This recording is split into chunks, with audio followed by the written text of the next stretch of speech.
కడప జిల్లాలో ప్రముఖ పర్యాటక కేంద్రం గండికోటలో నిన్న ఉదయం ఇంటర్ బాలిక దారుణ హత్య గురి కావడం సంచలనం సృష్టించింది. అయితే దీనికి సంబంధించి కూడా నిన్న ఉదయం 8 గంటల ప్రాంతంలో వాళ్ళిద్దరూ కూడా ఇదే గండికోట ప్రాంతానికి వచ్చారు. అక్కడికి వచ్చిన తర్వాత మాత్రం ఇక్కడి నుంచి కూడా ఒక నిర్మానుష్య ప్రాంతానికి వెళ్ళినట్టు కూడా ప్రాథమికంగా గుర్తించారు. మన ఇక్కడ గండికోటలోని ప్రధాన ఎంట్రీ వద్ద ఉన్నాం. ఈ ఎంట్రీ వద్ద నుంచి కూడా ఇద్దరు కూడా ఎవరైతే ఉన్నారో వైష్ణవి లోకేష్ కూడా వాళ్ళిద్దరూ ఇదే ప్రాంతం నుంచి కూడా దీని వెనకాల నుంచి కూడా ఏదైతే ధాన్యాగారం ఉందో ధాన్యాగారం వెనక ప్రాంతం నుంచి కూడా అటువైపు వెనుకవైపు నిర్మానుష్య ప్రాంతానికి వెళ్ళినట్టు ప్రాథమిక గుర్తించి తెలుస్తుంది. దీనికి సంబంధించి కూడా మనం అక్కడికి వెళ్ళే ప్రయత్నం చేద్దాం. వైష్ణవి లోకేష్ వాళ్ళిద్దరూ కూడా గండికోటలో ఎంట్రీ ఇచ్చిన తర్వాత మాత్రం ఈ చెట్ల గుండా నుంచే కూడా ఇద్దరు లోపలికి ప్రవేశించారు. ఇక్కడ అయితే ఒక ప్రధానమైన ఒక టెంపుల్ ఉంటుంది, పురాతనమైన టెంపుల్.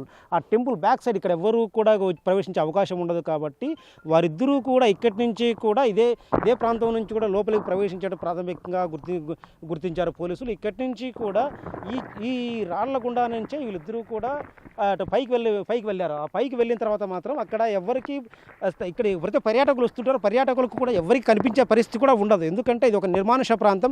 కోటలోని ప్రధాన ద్వారానికి సంబంధించినటువంటి ఒక దేవాలయం వెనకాల ఉన్నటువంటి ఆ ప్రధాన ద్వారం నుంచి కూడా వచ్చిన తర్వాత పూర్తిగా వెనుక ప్రాంతంలో ఉండడంతో ఇక్కడ ఎవరు కూడా వాళ్ళిద్దరికి గుర్తించే పరిస్థితి ఉండదు. ఇక్కడ ఉన్నటువంటి సెక్యూరిటీ కూడా వాళ్ళు గుర్తించే అవకాశం లేకుండా వాళ్ళిద్దరూ కూడా ఇక్కడ ఈ ప్రాంతానికి వచ్చేట్టు తెలుస్తుంది. ఇక్కడ వచ్చిన తర్వాత ఇక్కడే ఉదయం 8 గంటల నుంచి 10 గంటల వరకు ఇక్కడే గడిపారు. వాళ్ళిద్దరు ఇక్కడే ఉన్నారు. ఇక్కడి నుంచి 10 గంటలు ఇక్కడ ఉన్న తర్వాత మాత్రం ఎవరైతే లోకేష్ ఉన్నాడో లోకేష్ ఇక్కడి నుంచి వెళ్ళిపోవడం జరిగింది. ఆ 10 గంటలకు సంబంధించి ఒక సీసీ ఫుటేజ్లో కూడా ఎంట్రన్స్ గేట్ ద్వారా ఒక స్పష్టంగా రికార్డ్ అయింది. 10 గంటల 2 నిమిషాల ప్రాంతంలో తను వెళ్ళిపోయాడు. అయితే బాలిక ఎవరైతే వేస్ట్ ఉన్నారో బాలిక మాత్రం ఇక్కడే ఉన్నట్టు తెలుస్తుంది. సాయంత్రం వరకు కూడా బాలిక ఇంటికి రాకపోవడంతో కూడా పోలీసులు అనుమానం వ్యక్తం చేస్తూ కూడా పోలీసులు ఫిర్యాదు చేశారు. దాని సంబంధించి ఇక్కడ చూస్తున్నాం, ఇక్కడ ఒక వాటర్ బాటిల్ కూడా ఉంది. అంటే వాళ్ళిద్దరూ వాటర్ తీసుకొని వచ్చి ఇక్కడ కూర్చోవడానికి కాస్త అనుకూలంగా ఉంటుంది కాబట్టి ఇక్కడికి వచ్చి కూర్చొని దాదాపు 2 గంటల పాటు ఉన్నట్టు కూడా పోలీసులు గుర్తించారు. సో ఈ 2 గంటల ప్రాంతంలో ఏం జరిగింది, ఇక్కడ ఏం జరిగి ఉంటుంది అనే కోణంలో కూడా విచారణ చేపడుతున్నారు. నిన్న ఉదయం 8 గంటల ప్రాంతంలో ఇక్కడ చేరుకున్న తర్వాత వాళ్ళిద్దరు కూడా ఇదే ప్రాంతానికి వచ్చారు. ఇక్కడే ఉన్నారు. ఇదే ప్రాంతంలో ఇప్పుడు మనం చూస్తున్నాం. ఇక్కడ ఈ కోటకు సంబంధించి కూడా పూర్తిగా వెనక భాగంలో ఉంటుంది. ఇక్కడ ఎవరు కూడా దీన్ని గుర్తించే పరిస్థితి ఉండదు. సెక్యూరిటీ సైతం ఇక్కడ ఎవరికి రావడానికి అవకాశం ఉండదు. ఎందుకంటే అక్కడ ఒక కంచె ఏర్పాటు చేసే ఇక్కడ రావడానికి ఎవరికి పర్యాటకులకు అనుమతి ఉండదు కాబట్టి అతి జాగ్రత్తగా 8 గంటల ప్రాంతంలో పెద్దగా పర్యాటకులు ఉండరు కాబట్టి సో ఈ నేపథ్యంలో అందరి కళ్ళు గప్పి కూడా వాళ్ళిద్దరు ఇక్కడ చేరుకున్నారు. ఇక్కడికి వచ్చి 8 గంటల నుంచి కూడా 10 గంటల వరకు ఇక్కడే గడిపారు. సో అయితే ఈ 2 గంటల నేపథ్యంలో ఈ 2 గంటల మధ్య ఏం జరిగింది అనే కోణంలో విచారణలు ఇప్పటికే పోలీసులు విచారణ చేపట్టారు. అయితే ఇప్పటికే లోకేష్ను కూడా అదుపులో తీసుకొని విచారిస్తున్నారు. అయితే బాలిక ఒంటిపై మాత్రం ఎలాంటి బట్టలు లేకుండా తను వ్యవస్థగా ఉన్న నేపథ్యంలో బాలికపై అత్యాచారానికి ఏమైనా పాల్పడ్డా, వీళ్ళిద్దరికి ఉన్న పరిచయాల నేపథ్యంలో కేవలం అతను నమ్మి బాలిక ఇక్కడ వచ్చే పరిస్థితి ఉంటుంది కాబట్టి ఖచ్చితంగా వాళ్ళిద్దరు ఇక్కడికి వచ్చిన తర్వాత మాత్రం ఇక్కడ వీళ్ళిద్దరూ ఇక్కడ మన ఈ ప్రదేశం చూస్తున్నాం. ఇక్కడ వాళ్ళిద్దరిని ఎవరు గుర్తించే పరిస్థితి ఉండదు. 2 గంటల సేపు కూడా వాళ్ళు ఇక్కడే ఉన్నారు. అయితే ఆ 2 గంటలు వాళ్ళు ఏం మాట్లాడుకున్నారు, ఏం చేశారు, వాళ్ళిద్దరి గతంలో ఉన్న పరిచయాలు, వాళ్ళిద్దరికి ఏమైనా విభేదాలు ఉన్నాయా, వాళ్ళిద్దరు ప్రేమికులుగా గతంలో ప్రేమించుకుంటారంటూ కూడా కాస్త సమాచారం ఉంటుంది. అయితే వాళ్ళిద్దరు ఇక్కడికి వచ్చిన తర్వాత వాళ్ళిద్దరి మధ్య ఏదైనా ఘర్షణ జరిగిందా, ఆ బాలికను ఆ ఘర్షణ నేపథ్యంలో తనను హత్య చేశాడా అనే కోణంలో కూడా విచారణ చేపడుతున్నారు. అయితే హత్య జరిగి ఒకవేళ ఘర్షణ జరిగింటే దేనితో అమ్మాయిని ఎలా చంపాడో అనేది కూడా విచారణ తేలాలి. అయితే అమ్మాయి ఒంటిపై మాత్రం పెద్దగా గాయాలు లేవని కూడా చెబుతున్నారు. ఆ గాయాలు లేకపోతే తను ఏదైనా పాయిజన్ లాంటివి తీసుకుందాం. ఒకవేళ పాయిజన్ తీసుకుంటే ఎవరు ఎందుకు ఎక్కడి నుంచి వీళ్ళకి లభించింది, ఎక్కడ వచ్చింది, వీళ్ళు ఎక్కడ తీసుకున్నారో కూడా విచారణ తేలాలి. అయితే మాత్రం ఒంటిపై గాయాల నేపథ్యంలో తన అమ్మాయిని ఇక్కడ చంపేసి సైలెంట్గా గుడ్డిచెప్పుడు కాకుండా వెళ్ళాడా, తను 8 గంటలకు ఇక్కడికి వచ్చిన తర్వాత 10:30 గంటల ప్రాంతంలో తను వెళ్ళిపోయాడు. అంటే కేవలం ఇక్కడ 2-2:30 గంటల సమయం మాత్రమే ఉంది. ఆ 2-2:30 గంటల సమయంలో వాళ్ళిద్దరి మధ్య చోటు చేసుకున్న పరిస్థితి పరిస్థితి ఏంటి, ఈ కోణంలో విచారణ చేస్తే మాత్రం ఆ అమ్మాయి హత్య వీడే పరిస్థితి ఉంటుంది. లోకేష్ ఇక్కడికి వచ్చిన తర్వాత మాత్రం ఆ 2 గంటల సమయంలో ఏం జరిగిందనే కోణంపై పోలీసులు విచారణ చేపట్టారు. అయితే దీనికి సంబంధించి మాత్రం వైష్ణవి హత్య కాబడిన తర్వాత మాత్రం లోకేష్ ఇక్కడి నుంచి వెళ్ళిపోవడం, తను కూడా ఒంటరిగా వెళ్ళిపోవడంతో పూర్తి స్థాయిలో లోకేష్ పైనే అనుమానాలు వ్యక్తం చేస్తున్నారు పోలీసులతో పాటు బాలిక తల్లిదండ్రులు కూడా లోకేష్ పైనే అనుమానం వ్యక్తం చేస్తున్నారు. తను మొదటి నుంచి కూడా మా అమ్మాయిని వేధించేవాడు, అతని వేధింపులు తాళలేకే మా గ్రామం నుంచి కూడా మేము పొద్దుటూరు చేరుకున్నాం, పొద్దుటూరు కాపురం ఉంటాం. అయినప్పటికీ కూడా లోకేష్ మా అమ్మాయిని వేధింపులు గురి చేసి నిన్న ఉదయం తనను మాయమాటలు చెప్పి ఇక్కడ తీసుకొని వచ్చి హత్య చేశాడు కాబట్టి అతనే నిందితుడు, అతనికి ఎన్కౌంటర్ చేయాలంటే కూడా తల్లిదండ్రులు డిమాండ్ చేస్తున్నారు. అయితే ఈ కోణంలో పోలీసులు పూర్తిస్థాయి విచారణ చేస్తే మాత్రం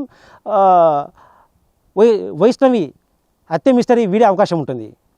కెమెరా పర్సన్ సుదర్శన్తో శివ, బిగ్ టీవీ, గండికోట నుంచి. కడప జిల్లాలో ప్రముఖ పర్యాటక కేంద్రం గండికోట జరిగిన ఈరోజు దారుణ హత్యకు సంబంధించి పోలీసులు ఇప్పటికే పూర్తిస్థాయి విచారణ చేపట్టారు.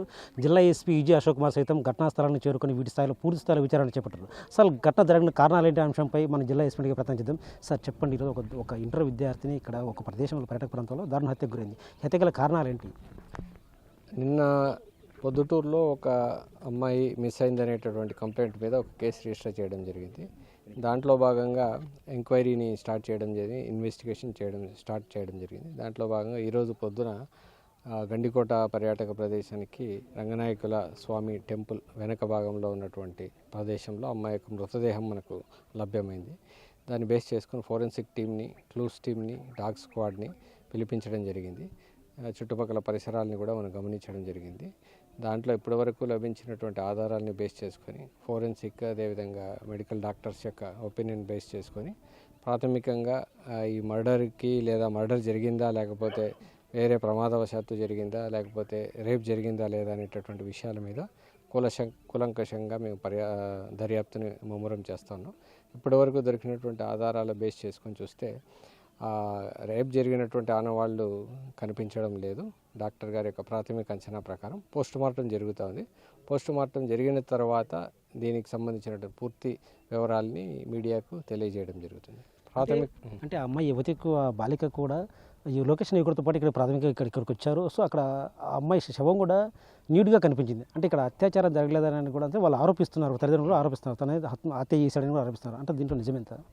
ఇప్పుడు ఎవరైతే అతని యొక్క ఫ్రెండ్తో కలిసి ఇక్కడికి వచ్చిందో సీసీ కెమెరాలను వెరిఫై చేయడం జరిగింది. ఇక్కడ దొరికినటువంటి సీసీ కెమెరా ఫుటేజెస్ ఆధారంగా అతను ఈ అమ్మాయి ఇద్దరు కలిసి ఇక్కడికి రావడం అనేటటువంటిది వాస్తవం. వచ్చిన తర్వాత మళ్ళీ ఇక్కడి నుంచి అతను ఒంటరిగా అటువైపుకి వెళ్ళిపోవడం, మళ్ళీ ఈ అమ్మాయి ఒంటరిగా ఇక్కడే ఉండడం అనేటటువంటి సీసీ కెమెరాల్లో మనకు గమనించడం జరిగింది.